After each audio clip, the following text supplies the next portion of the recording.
ñu gis ci seen bopp. mais ñun dañuy ay contradiction rek moo am Sénégal parce que dañuy gis nit ñi ñu ngi jógee ca àll ba Dakar ñaata millions la ñu waxoon il y a quelques années léegi ñaata millions ñoo fi nekk ah.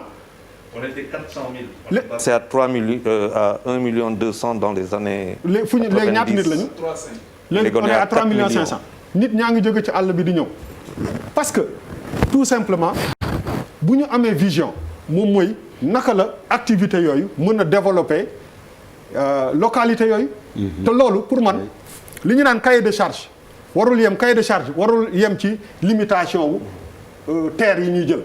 ay fii la war a yem ak yooyu mais dëkk bu ko def mooy amoo vision bu ñu bëggee suñu dëkk bi développé wu waxuma Dakar Sénégal mais su mooy da nga naan activité bu waree am ci dëkk bi lii la ci dëkk bi am mu nekk cahier de charge avant ngay daggal nit ki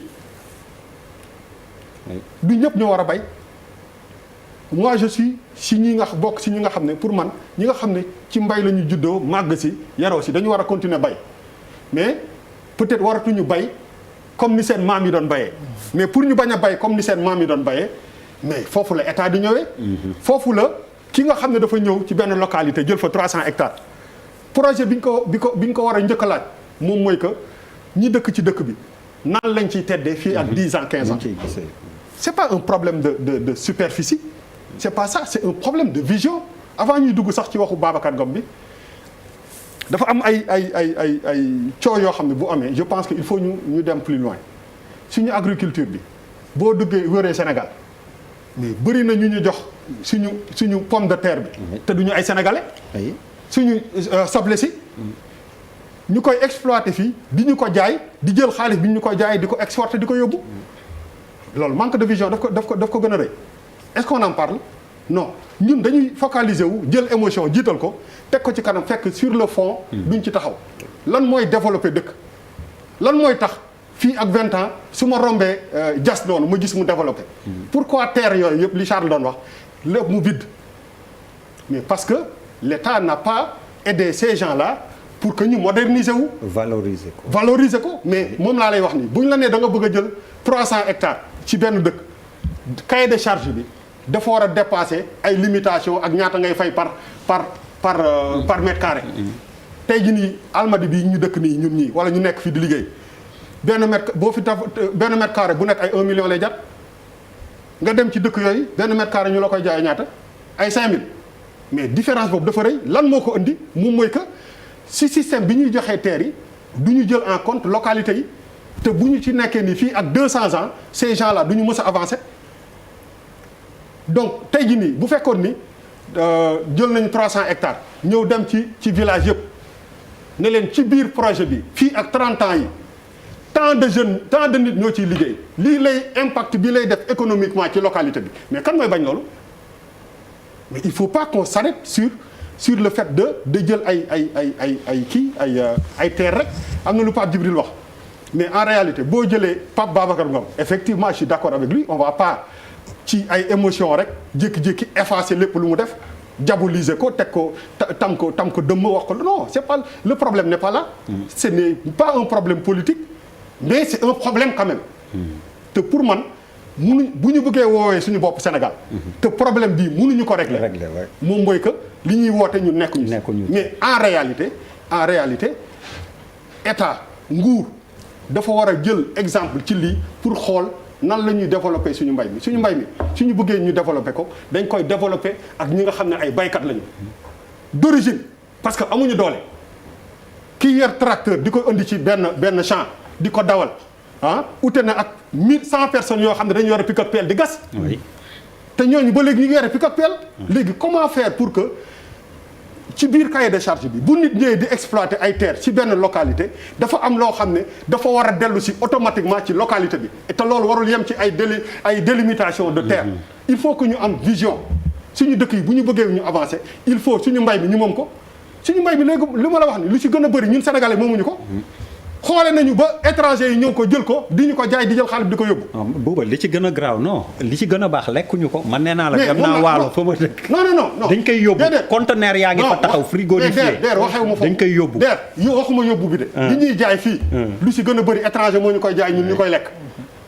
donc aujourd'hui quelqu'un comme Pape Babacar Ngom bu buggee dugg ci loolu dañ ko war a jàppale mais moom balaa muy dugg ci dara war na am benn projet de développement des localités yi nga xam ne foofu lay exploiter terre yi loolu lay waxi dëgg et je pense que wax fa dëgg yàlla coow li yëpp c'est un problème qui peut être réglé mais nañ ko régler si beaucoup plus si ay projet d'avenir parce que ñooñu di fa pas yooyu nga gis ñu ci télé bi mais pas yooyu ku ci dundaat 10 ans bëri na peut-être ils ont ay 80 ans nañ waxante dëgg fii pour nga dugg 90 ans bëri na parlons à leurs enfants oui ak seen i sët il faut ñu wax ak seen i doom ak seen i sët ñu xam ni dans 10 ans man mii dinaa nekk fii parce que tam xam nga des fois di nga nekk ci réewu taax yi am benn perception des choses yoo xam ne nit ki bu dee localité bi rek nga xam nga li ma la bëgg wax nga yeewu suba xam nga tracteurs yi ñëw affaires yi ñëw les gens aussi des fois ils se posent des questions te loolu moom mooy dëgg te loolu vision wu état la du ay fii dañoo xamante dëgg wax fa dëgg yàlla boo demee ci zone yu bëri ay politiciens ñoo fa nekk ay maire ak ay truc di dóor non di dóorkat yi ñoo ci gën a bëri ci mbirum suuf si boo génnoon barke Seydina Limaamu boo génnoon listu ñi nga xam ne am nañu ay terre te duñu ay baykat te waruñoo bay nga yéemu ci yàlla mais pourquoi on n'en profite pas pour vraiment def diagnostic gu loolu suñu terre yi fu ñu nekk lan lañ ci exploité lan mooy projet lan la ci Sénégal yi gagné lan la ci localité yooyu gagné ba nga xam ne dina permettre seen jeunes yi exode rural boobu ñuy wax mu arrêté jël gaal gi di dem mu arrêté mais parce que tubaab yi léegi ñooy ñëw fii am seen ay projet seen ay ONG ñëw di ñu inciter pour que ñu téye suñu doom yi fii alors que nous même on ne développe pas de projet yoo xam ne day téye suñu doom yi bu ñu ko arrêté ci ay 75 hectares pour man c'est benn manque de vision bu rëy la nañu leen ci taxaw ñu ne maintenant bu ñu bëggee exploiter suñu ndengaleer xaw ma nu mu tudd. beneen jilax wala jilax boo fa bëggee exploiter il faut que dëkk ba si seen bopp ñu xam ne dans 10 ans am na ay perspectives am na ay projets yoo xam ne dina suuxat dëkk bi dina fa indi ndox dina fa indi courant dina fa indi école dina fa indi hôpital dina tax ndaw yi liggéey loolu moom mooy vision waaye toog fi di xëccoo ay 75 ke ñu régler ko après le fond ne change jamais mais amul njëriñ. waaw balaa may ñëw ci yow xam naa bëgg nga wax ñu may malal tour de table bi mët ak honorable mais man damay ñaan yàlla cat bañ mu dugg parce que fan yi li may sañse tu as parfaitement raison yàlla bu la cat dugg. mais dafa am assorti masque bi ak yére man dama am benn question boo ko laaj ko ci kan la ñu nattee sa yére bi. kii sëñ Abdou Karim moo ma ko may ma rus koo wàññi. non doo ma jox forog bi après. après kii de siyaar texe la. sëñ bi dañuy yónnee waay. siyaar texe jaajëf. non malal nag mooy dóor kat. waaw mais man balaa may dugg ci loolu. sànq wax naa ko DER. aujourd'hui on a failli frôler une mutinerie dans les prisons. te loolu problème bu grave la. parce que prisonniers yi dañu estimer ni couvre-feu dañ na et depuis Covid bi dañu tere nit ñi dañu tere les visites. te visite bu visite amul. y a pas les plats que l'on appelle en ville. plats yi jóge ci kër yi. moo tudd en ville. plats yooyu dafay dimbali. gars yi parce que li gars yi di dundee ci biir prison bi c'est très compliqué en termes même de qualité. donc et que am na ay cas de Covid effectivement à la prison de Thiès. donc la tension monte te mën na indi mutinerie. parce que tey au niveau du camp pénal gars yi dañ génn cour ñu leen di wax nañ dugg ils ont refusé après administration pénitentiaire woowi ay renfort les gars ont été tabassés mën na jur ay situation mën na dégénérer. donc problème boobu je pense que dañ ci war a taxaw de manière systématique parce que problème bu grave. mais donc pour ñëw effectivement ci problème mu suuf si man d'abord damay wax ni bu yii yu mel ni amee même sur le plateau il faut parce que c'est très sérieux il faut convoquer les véritables acteurs. pour man dans cette affaire le forum civil c'est vrai def na alerte depuis longtemps mais du acteur c'est le comité ñoom Diomaye Faye la on doit les appeler ñu toog.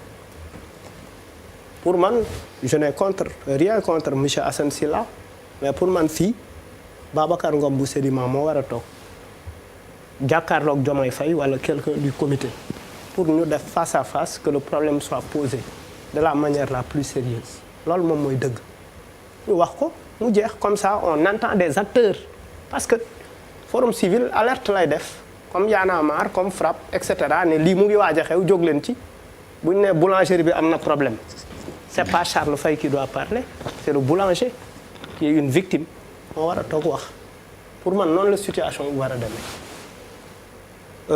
sama gis-gis la mais bu ñu delloo tuuti ci ginnaaw wax nga ko Fanaye à Podor il y a eu des morts à Mbambilor Malick Ba est mort ailleurs des gens sont morts mais un problème bu ñu koy régler dañ koy régler de la manière la plus sincère poser ko de la manière la plus sincère c'est-à-dire te ñun ñëpp ça nous concerne ñun ñii di wax fii ci table bi il arrive que suuf ñu jox ko ñenn ñi ci dëkk bi te duñ ci ñemee wax am na suuf ñu koy jox fii ci dëkk bi am na il y a des communautés religieuses bu ñu leen joxee suuf niñ ciy waxee nii ci Babacar Ngom ñun duñ ko ci waxe c'est pas de la sincérité un problème on le pose et on le dit et on le crie à haute voix comme ni nga wax ñu régler ko parce que tey par rapport au prolongement de la VDN il y a une communauté religieuse bu ñu jox 25 hectares quelque part il y a eu récemment 9 hectares qu'on a donné à un guide religieux te booy dégg kan la ñuy jox suuf borom tur nañ jox Ali Faye parce que borom daraja la nga jox nangam parce que borom daraja la et puis des hectares duñ ci def dara dañ koy clôturer rek teg ko noonu comme li ngeen wax et dans cette histoire on ne défend personne dans cette histoire Babacar Ngom pour man le problème c'est ici entre légitimité ak légalité légitimité mooy askan wi moom wi dëkk foofu dafa am droit ci suuf si war ci bay war ci dund war ci gis boppam mais Babacar tamit tëbul rek dem ñu jox ko suuf il a dû dépenser de l'argent dafa yor ay këyit parce que le problème qui se pose ici c'est un problème de délimitation parce que jusque-là la préfecture ni la mairie sont incapables de nous dire fan la Djilakh yem c'est pas sérieux bu fekkee ci état lañ nekk war nañ ñu wax fii la Djilakh yem man par exemple xawma fan la Guédiawaye yem des fois ñu ne ma Guédiawaye mu ngi commencé Case ba la commencé ñu ne ma mu ngi jeexee Waruwaay des fois waa Guédiawaye ak waa Waruwaay ñun xamuñu fan mooy frontière u Yëmbal ak Guédiawaye on ne le sait pas c'est presque toutes les communes waa 1 ba 6 dañ leen wax Guédiawaye lañ bokk ñu ne ñoom noo bokk ñu Guédiawaye ils sont des Parcelles Assainies ils se réclament des Parcelles Assainies c'est un problème c'est-à-dire le problème dans ce pays il est politique qu'est-ce qu'on doit faire c'est-à-dire les politiques on doit faire dañu war a jàkkaarloog politique yi quand même ñu bàyyi di ñu fontoo parce que dañ leen jox suñu baat dénk leen suñu suuf balaa ngay continuer tu poses un vrai problème directeur bu agence nationale aménagement territoire lui il doit être capable de nous dire fu mu situé comme dit Malal Pierre cherche-moi le numéro appelle-le mais c'est-à-dire war nañu wax c'est-à-dire fan buñ ñu waxoon fan la Djilakh yem le problème est réglé bu fekkee 75 hectares bi dafa ëpp ñu ne kon Babacar yaa ngi dugg ci suufu waa Ndengeleer te bu loolu weesoo dafa am loo xamante ne fii ci réew mi waxtaan la parce que léeg-léeg di nga nekk frontière u Gambie di nga nekk biir Gambie di nga nekk Farafenni sa jabar nekk Karang nga dem reeree fa fonde mbaa da nga fa am dara mais il faut qu'on tienne compte de ces aspects culturels bàyyi ko rek bàyyi ko mu continuer kañ nga fa reeri ji après bàyyi mu continuer non exemple Covid fan yi moom bu daggoo Karang bi ñu ubbee affaire yi yàggul xam nga il faut aussi qu'on tienne compte de cet aspect culturel socio-culturel où en fait man fii la Djilakh yem oui loolu këyita ko xam mais man xawma ko mais li cosaan ak aada xam mais loolu est-ce qu'on doit le perdre au profit de la modernisation au nom de est-ce que la modernisation daf ñu war a perdre loo certaines réalités socio-culturelles dañ ko ci war a ñambaasaale di ko rafetal fii le problème n'existe pas Babacar Ngom dafa am obligation wu waxtaan ak population yi est-ce que suma mbokku séeréer yi dañu war a continuer di bayee ileer ak daba di goree jaasi di bay 3 mois ba 3 mois alors que mën nañ bay toute l'année après bay 3 mois ñëw Dakar di jaay ndiir mais oui parce que da ngay ñëw Dakar jaay ndiir ngay jaay man démb jënd naa ndiir parce que dégg naa dafa baax ci góor non Malal ndiir dafa baax ci góor c'est ce qu'on m'a dit. ah bon Tu as raison. léegi lekk nga ndiir bi. lekk naa ndiir. Ba doo ko doyal. gisee. mais dafa baax. Malal tu as posé un vrai problème balaa dañuy yóbbu ci leneen non s'il te plaît Malal. Malal baax na Malal doy na yooyu Malal doy na. mais c'est que tu as posé un vrai problème et je vais régler ton problème. indaale woo ci. ndiir bi naa la wax ndiir bu baax bi fan la. bu wow bi wala bu tooy bi wax ko léegi. bu la Déer yow xam nga dégg nga bu tooy bi wala bu wow bi. xooj ko bu la neexee. alors Malal da nga fi posé question bu am importance yaa ne dañu war xam délimitation alors directeur général ANAT monsieur Djigo Amadou suma juumul bu ma juumee nga rectifier ma Pierre comme yaa may dey Amadou Djigo la il est en ligne defe naa ni ñuy wax tungu ne du teew ñuy naataal Malal yaa fi laajte li fi ëpp solo defe naa alors monsieur Djigo ni ngi lay nuyu waaw maa ngi leen di fay Mamadou laa tudd.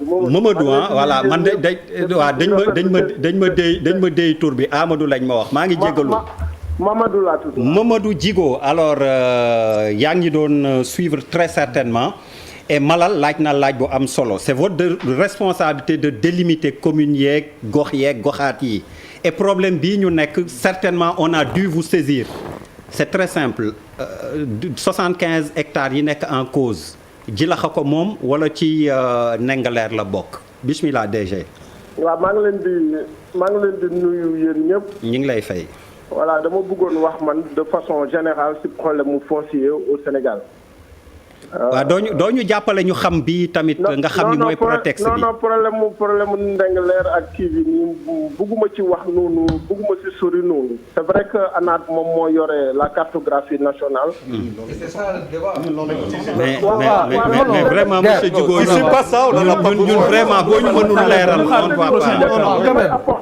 il faut pas qu'il nous entraîne. oui monsieur Djigo ñu ngi lay dégg. soo leen ma dégloo nii li may apporter nii dina dimbale Sénégalais yëpp ñu xam. kon bismillah ñu déglu la par rapport ak problème mu foncier bi. ok.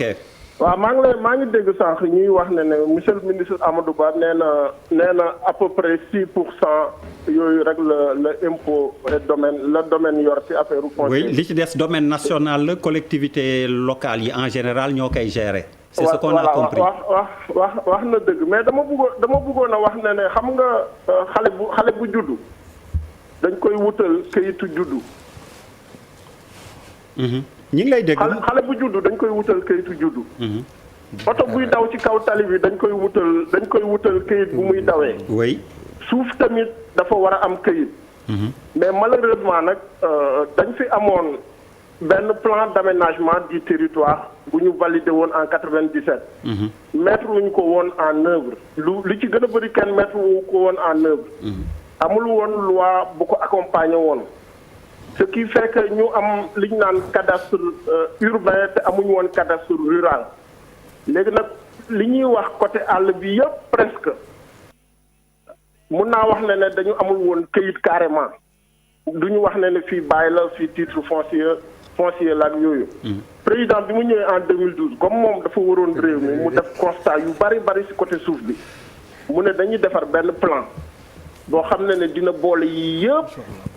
ñu defar ko dëkk yëpp am këyit suuf yëpp am këyit lépp leer ñu ut application yoo xam ne suñ ko ci defaree nit ñëpp dinañu xam ne lii la fii la léegi nag loolu pour defaroon ko da doon jël temps dafa jëloon temps bu bari moo tax le 24 janvier passé la valider le nouveau plan national d'aménagement et de développement territorial du Sénégal xam nga histoire du Sénégal de 60 ba léegi dafa am parti yu bëree bëri que muy côté suuf bi muy côté nu ñuy doxalee suñu yeneen activités yeeg yëpp daf ci am benn côté rudimentaire benn côté traditionnel bu si am doole même ba ci commerce yeeg yi ñuy def yooyu yëpp moom moo tax que ne lépp lu ñu bëgg defar rek day am coow suñ heure bu ñu bëgg moderniser nit ñi am coow te des fois nag am na ay politique yoo xam ne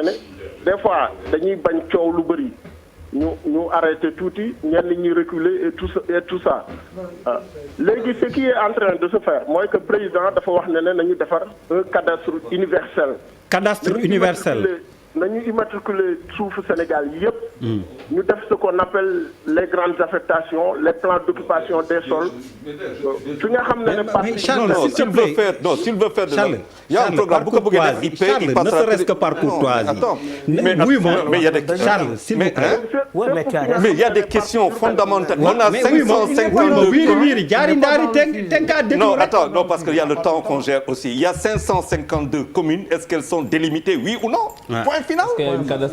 mais 557. mais li mu la wax kañ dégg nga mais li nga Charles dans son discours xanaa dégloo ko li mu la wax kañ leer na c'est pas du tout délimité. Mais alors xaw ma répertorier c'est ce qu'ils sont en train de faire. Justement c'est à l'état de projet. Mais donc si on n'écoute pas Charles duñu xam li muy wax. Non Der tu peux quand même nous faire. xam